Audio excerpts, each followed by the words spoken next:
ठरलं म्हणजे काय, ठरलंच आहे की सगळं. आता फक्त तारीख फिक्स करायची आणि बार उडवून द्यायचा. हा काय? नाही नाही नाही, लग्न मुंबईतच होणार आहे. हो पण गाव जेवण वगैरे सगळं सागर संगीत करू की आपण. हो मग आपले जुने रीतिरिवाज सोडून कसं काय चालेल. हो अॅन्युअल मीटिंग साठी येतोय तेव्हा भेटूच. सुलेखा राऊत. सुलेखा राऊत. हो कॉलेजमध्ये ओळख झाली होती त्यांची. हो आमचं हे माकडच्या पावलात लाईनीवर आलं हे काय कमी आहे का?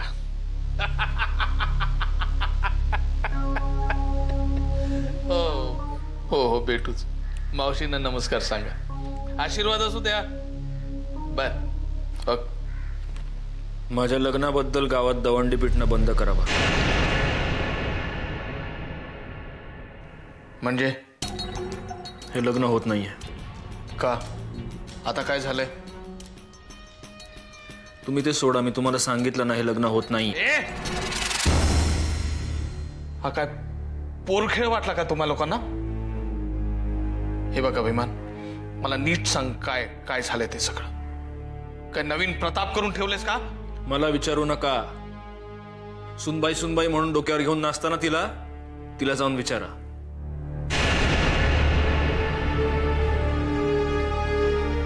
अभिमान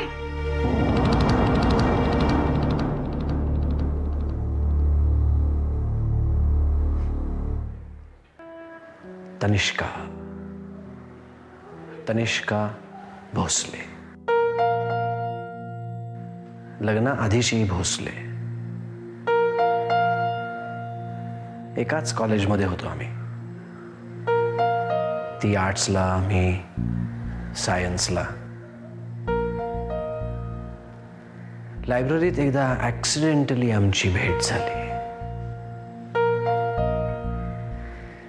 माझ्या आयुष्यातला सगळ्यात मोठा ऍक्सिडेंट. BA नंतर तनूनं लॉ केलं. कॉलेज सुटलं पण ओळख सुटली नाही. मी प्रेमात वगैरे पडलो की नाही मला माहित नाही, पण 8 वर्षांच्या ओळखीनंतर लग्न करणं खूपच साहजिक वाटलं होतं. तेव्हा लग्न झालं आमचं. तनू स्वयंपाक खूप छान करायची. कधी कधी तर मला वाटायचं की मी तिच्या प्रेमात आहे की तिच्या स्वयंपाकाच्या.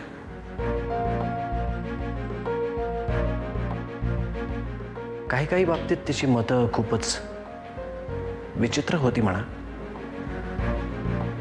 विशेषतः चांगलं वाईट, चूक बरोबर.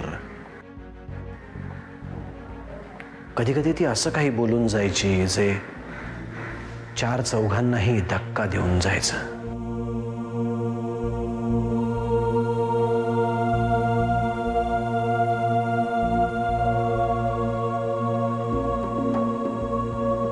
लग्नानंतर 2 वर्षांनी पिहू झाली.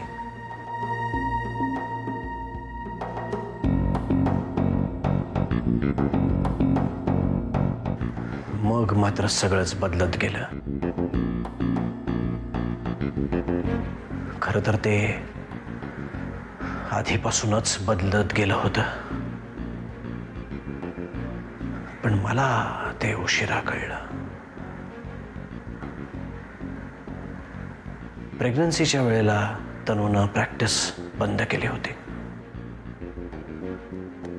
त्यावेळी तिनं कुठले तरी मेडिटेशनचे क्लासेस जॉईन केले. मला वाटलं स्वतःला बरं वाटावं, मन शांत राहावं म्हणून ती हे सगळं करते.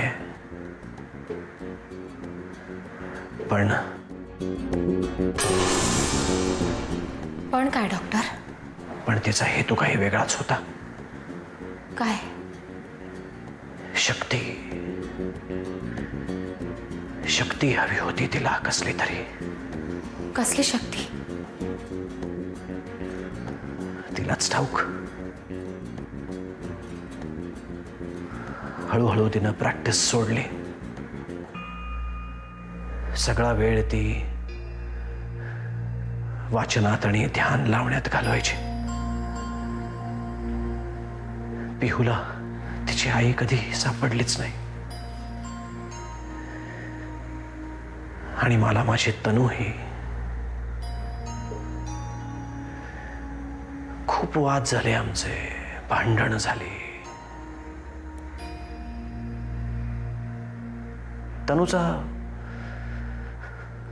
तनूचा पास्ट खूप डिस्टर्बिंग होता. तिच्या आईनं आत्महत्या केली होती. कदाचित म्हणूनच ती या सगळ्याकडे झुकते आहे असं मला वाटलं. आज न उद्या ती पुन्हा.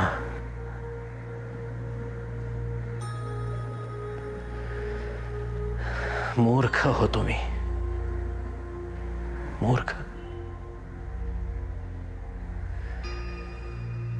याची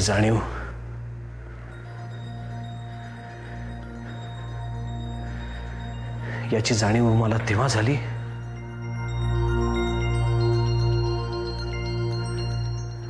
जेव्हा पिऊ 7 वर्षांची होती.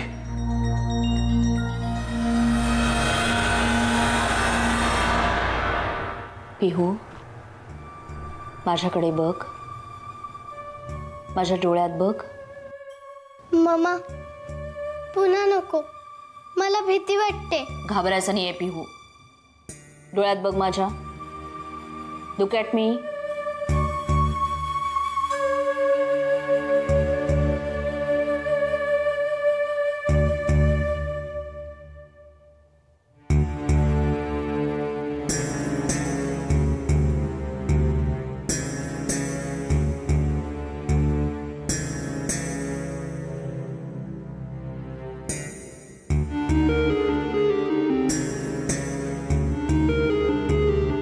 काय चाललंय तनू?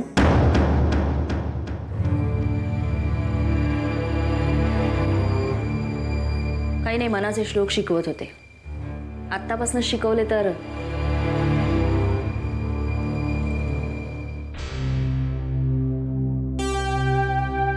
बाबा, माझं डोकं खूप दुखतंय. मम्मा, आपण हे नको करूया ना, प्लीज मामा.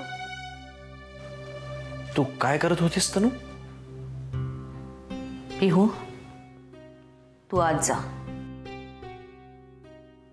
आज जा आधी. मामा, मला चक्कर येते ग. एवढी कशी ग बावळट तू? लगेच चक्कर वगैरे येते तुला? चल आज जा, चल. तनू, काय चाललंय तुझं?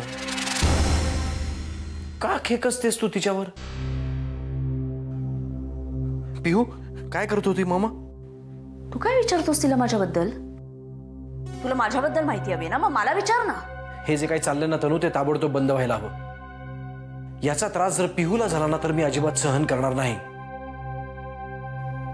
पिहू माझीही मुलगी आहे आणि ती दुबळी राहू नये ना, म्हणूनच शिकवतेय मी तिला हे.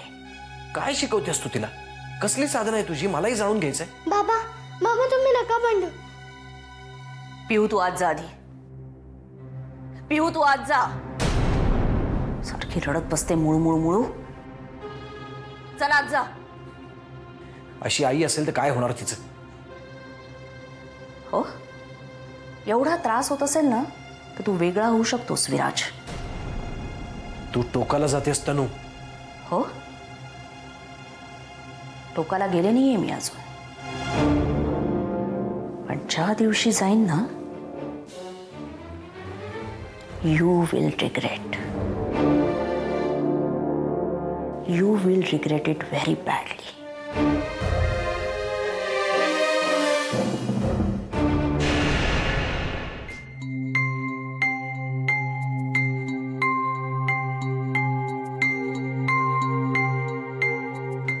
शेवटी तिने तिचे शब्द खरे करून दाखवले. I have been regretting ever since. नंतर 6 महिन्यातच आमचा डिव्होर्स झाला.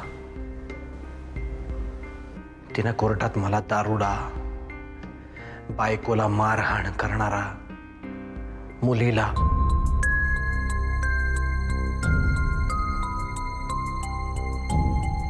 काय काय नाही ठरवलं तिनं मला.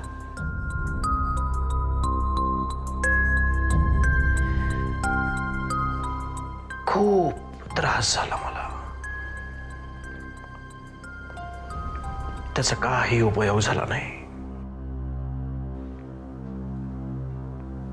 हिरावून घेतलं माझ्या मुलीला माझ्यापासून.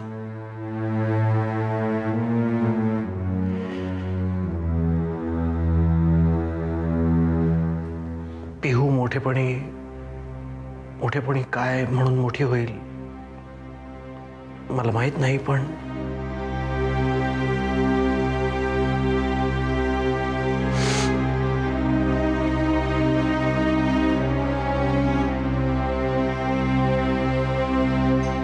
असो.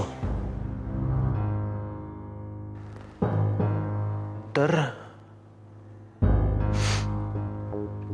अशी ही तनिष्का.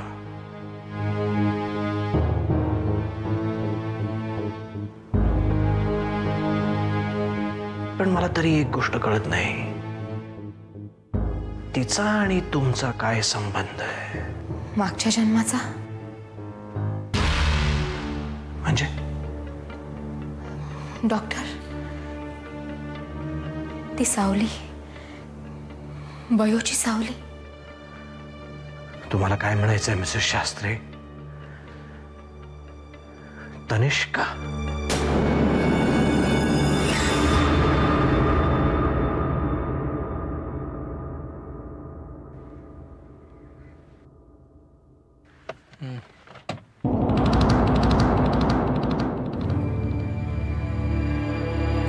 आत बस सुनबाई, बस.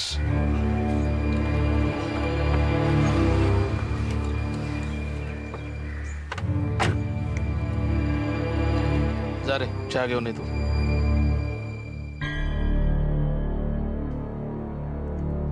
दादा सुलेखाच्या घरी गेला होता?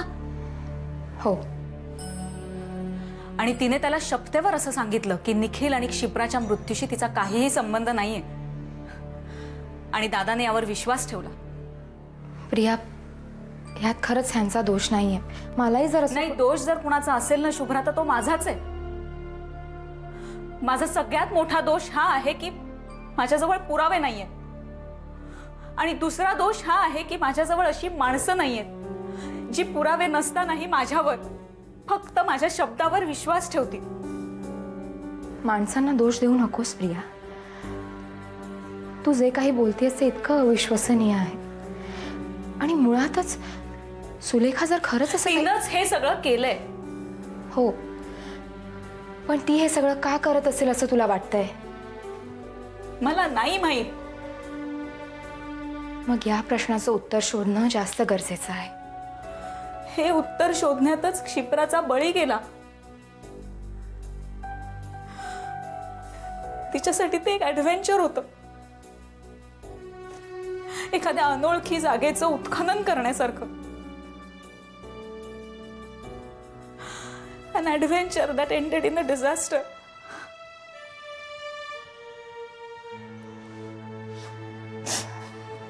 प्रिया, एक सांगू तुला? ऐकशील माझं? या सगळ्या गोष्टी आता विसरून जा गं. तुलाही तुझं आयुष्य आहे, ते तू कधी जगणार? पुन्हा पहिल्यासारखी हस, खेळ, मस्ती कर.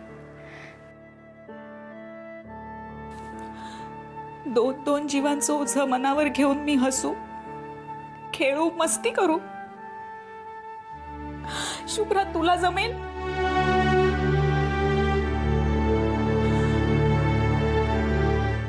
मला जमेलचं नाही वाटत.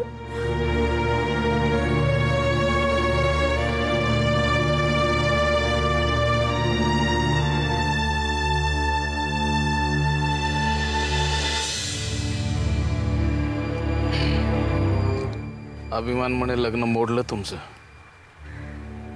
काय लफडा आहे? चूक माझी आहे, त्याची नाही. म्हणजे कदाचित सरंजामी घराची सून होण्याची लायकी नाहीये माझी. हे लग्नाला हो म्हणणे आधी लक्षात नव्हतं आलं तुझ्या?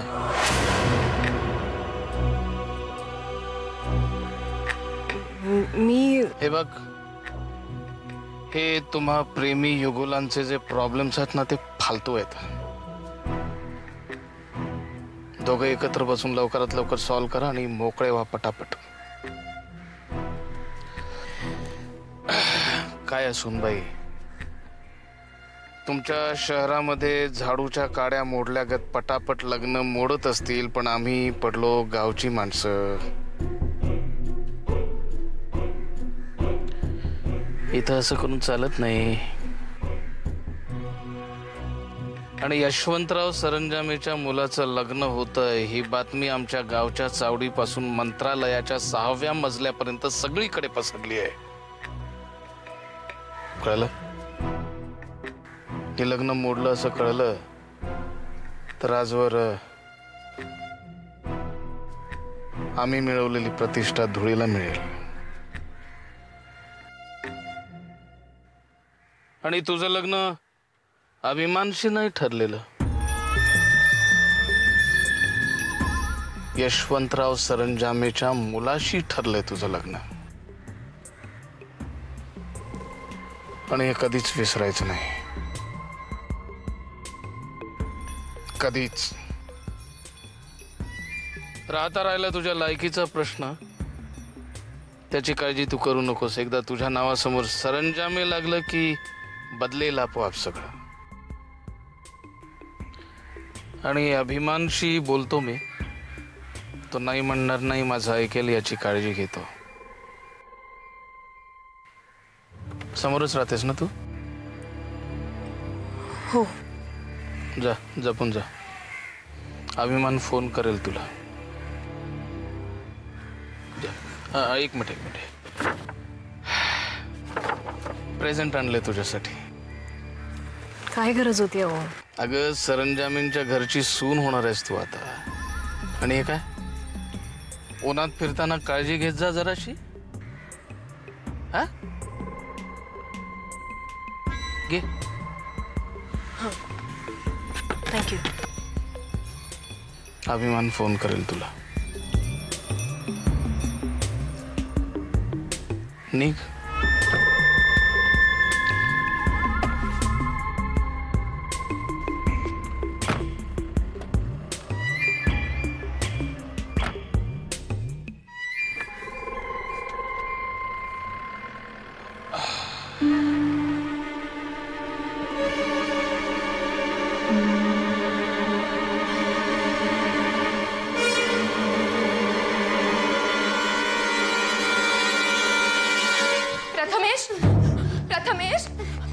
प्रथमेश, अरे असं का लांब पळतोयस माझ्यापासून? प्रथमेश, मी पार्वती आहे. पार्वती, हे बघ पार्वती म्हणतोस ना मला? प्रथमेश, ये ना माझ्या जवळ, ये ना बाळा. प्रथमेश, असं नाही नको म्हणूस रे. प्रथमेश, कसं समजावं तुला? त्या दिवशी मी नव्हते प्रथमेश. त्या दिवशी दुसरंच कोणीतरी होतं. प्रथमेश, माझ्यावर विश्वास ठेव रे. प्रथमेश, तर कसे समजावं तुला? मी पार्वती आहे प्रथमेश. मी तुझी पार्वती आहे. माझ्यावर विश्वास ठेव प्रथमेश.